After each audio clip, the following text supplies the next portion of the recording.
Welcome back to another Hoagie Boy MMA post-fight Yap Sesh, the show where I cover all of the night's fights, give my opinions, and yip on about who I think is gonna be a future contender on the UFC. This time I'm doing Dana White's Contender Series Week 1, dude. I'm so happy that it's back, dude. We need more MMA.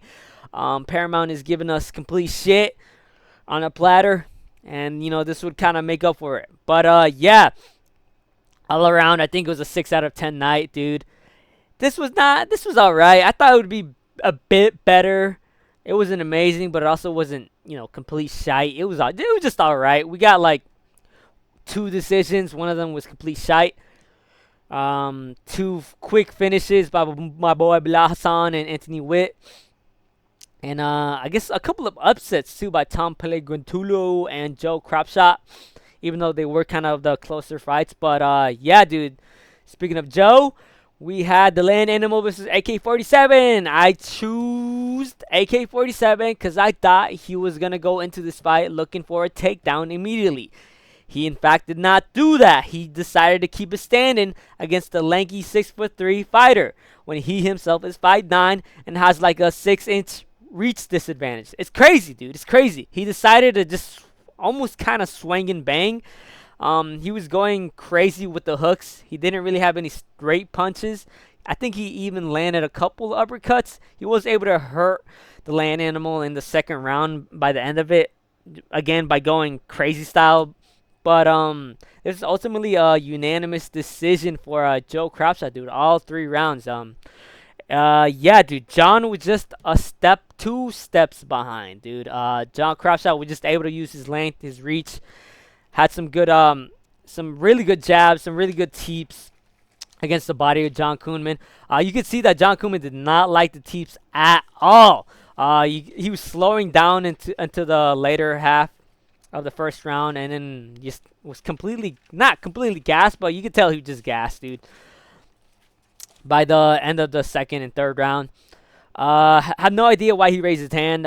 He did not win that fight, but yeah, dude, John Cropshot was able to get it done, dude. He was the better striker, and was even able to get a couple of takedowns on John Koonman. But yeah, dude, John Koonman kind of disappointed me.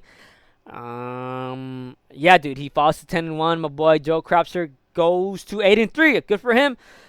I don't think he's going to really be anything in the UFC, if I'm going to be honest. Who knows? He might surprise me, but I feel like he's going to be more of a guy to feed, like an Anthony Witt type fighter, like with potential. I think Joe Cropshot, he's 31 years old. He's not too old, but I don't think he's going to create any big waves in the UFC, I'm going to be honest. I think he might be given maybe a can in his debut, but then after that, he's going to be given to a couple of the wolves in the division. What is this, middleweight? Yeah, middleweight. Yeah, I think will get probably chinned by someone good. But yeah, next fight we got Tom Pellegrino versus Ananias Malumbo. I'm just calling him Tom Phenom and Metal. Tom Phenom, Metal. Yeah, dude. My boy Malumba coming into the fight, really aggressive, dude. He was landing a couple of good leg kicks. He was going crazy on the feet. He was landing some good overhands, some hooks, whatnot. And you could tell that he was the stronger fighter, both physically and in his power. But Tom Pellegrino was able to kind of wither the early storm of Ananias. I thought Malumba was going to get it done. But if he didn't get it done in the first round, I kind of felt like, yeah, maybe the tides might turn and Tom Pellegrino would be able to get it done, right? Again, 5'6" against 6 feet tall, dude. This is featherweight? What is this? Featherweight, dude. 6 foot tall featherweight. Yeah, dude. There was a couple takedowns here and there by both fighters, but ultimately Tom Pellegrino was able to get, I think, a reversal on Malumba, and then just landed ground and pound. Malumba was flat in his tum-tum. And yeah, dude, it was a 3rd round KO, TKO for my boy Tom Pellegrino. All this fight told me was, what was his name? Who did he go up against?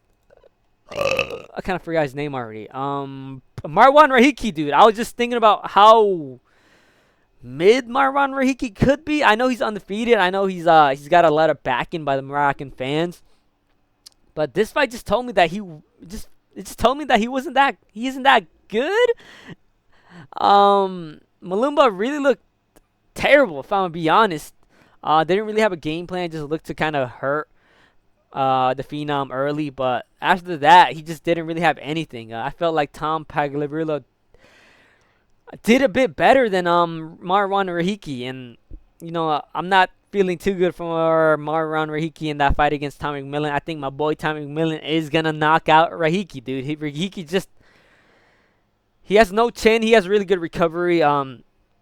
But dude, I think Tommy McMillan is gonna do bad stuff against Rahiki. But yeah, Tom Pagliarulo gets it done. Again, the same thing with what was his name, dude? How am I forgetting? Joe. I don't think he's gonna do any waves.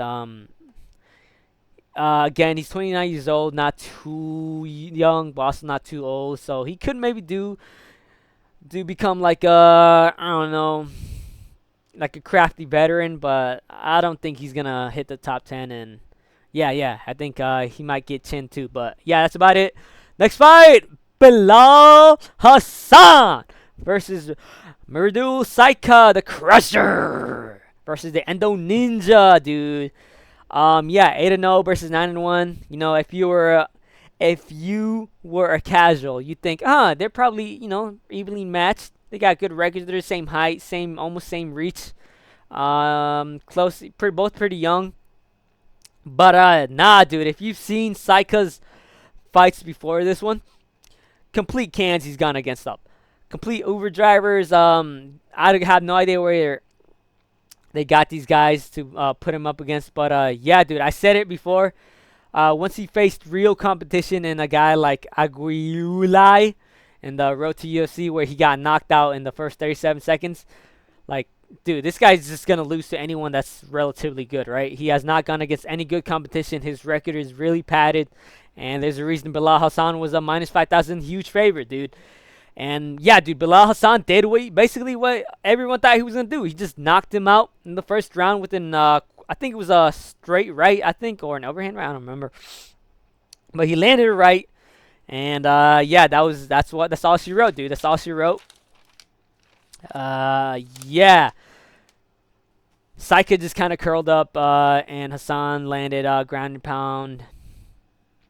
And yeah, that's about it. Nothing really much to say. But yeah, dude, I just want to go more on Bilal Hassan. Dude, this guy is sick, dude. I was saying it in my predictions. This guy is sick, dude. He did not show his full arsenal. I think he's going to be top 5 in the future, dude. He's only 25 years old. He did what he needed to do against Saika. If you've seen his fights, he went up against a guy in 7-1, and Rinaldi Monse, who's not too terrible, finished him. He has great boxing. He's got great body work. He picks and chooses his fights. He's really good technician. Dude, he's just flowy, dude. He's on that flow state shit, dude. He's sick. He is sick. He's got flashy spinning kicks. He's like a Beyblade. He didn't show us what he could do in this fight, and that's mostly because Saiki's just kind of shit, to be honest. But yeah, dude, India again sends their best, and their best isn't blessed, dude. They're just terrible. Which really surprises me, dude, because I feel like India should be producing way more better fighters. But for some reason they aren't. And yeah, dude, this guy was fast tracked only because he was Indian. We already know they want the Indian viewers really bad. The UFC does, but yeah, dude, India takes another L again. I still think Jubilee is probably their best fighter, and even then, he's been KO'd by Sal Killed. But hey, man, Sal Killed is looking to be a fucking marauder, a great fighter, dude. So who knows? Maybe Jubilee might be the second best lightweight in the division, dude. Who knows, man? Maybe he can take out Khabib, But yeah, that's about it. Abe Al-Sagir versus Fabrizio Escarrega. Where to start with this fight, dude? Terrible fight, terrible judges, and terrible referee, Mike Beltran.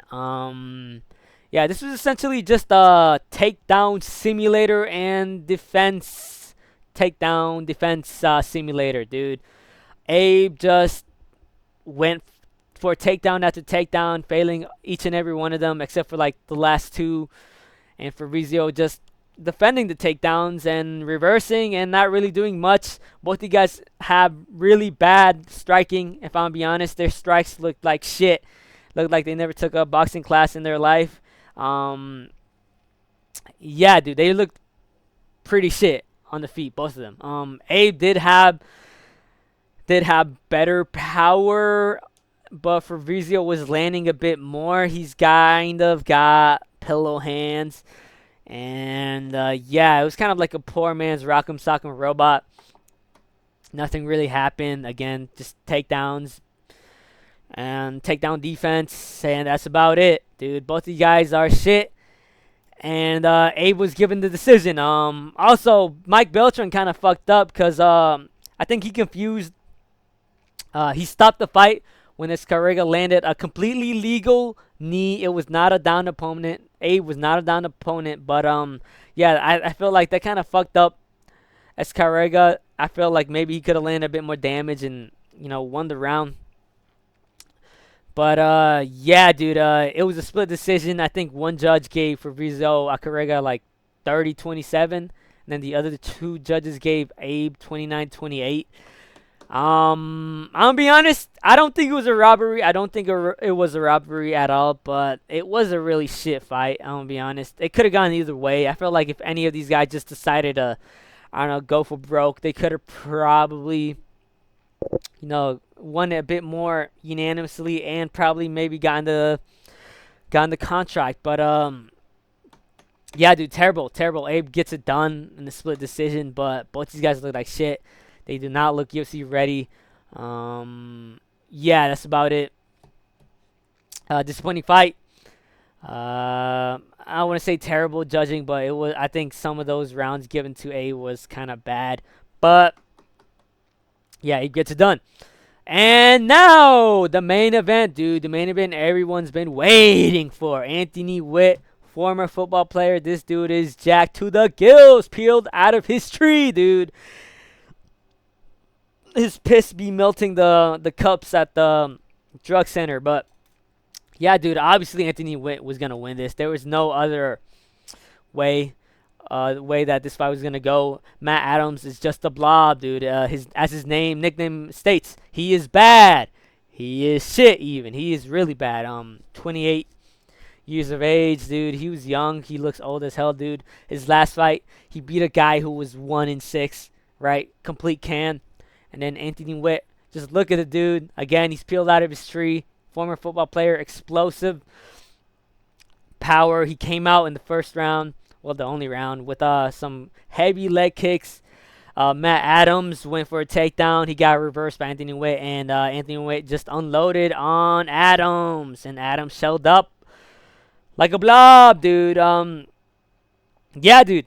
Nothing really much to say. Anthony Witt, he looks pretty good. I do think he's a bit small for heavyweight. He's only 5'11". He's jacked, but he's 5'11". I feel like he should go to 205 and try it out there. But who knows? Maybe he's at heavyweight for a reason. Take out the blobs easy, but he will be fast-tracked at heavyweight if he decides to stay there.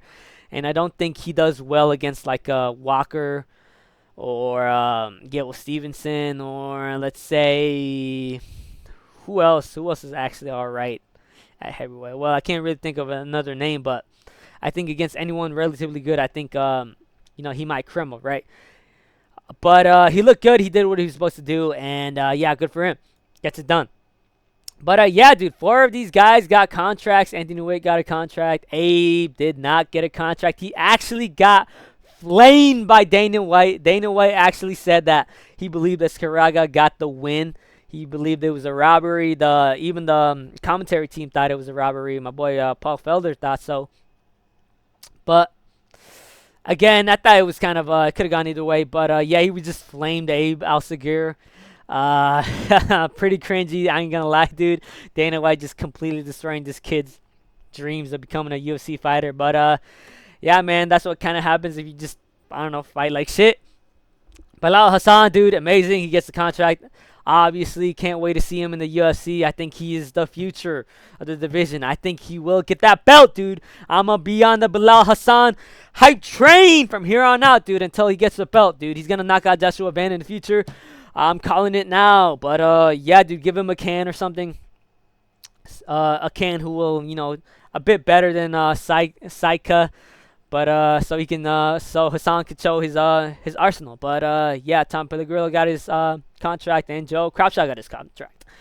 But other than that, that's about it. UC 330s this week. Looking forward to that. And yeah, I'm gonna be trying to cover these contender series weekly. I don't know if I'm gonna continue it, but yeah, later.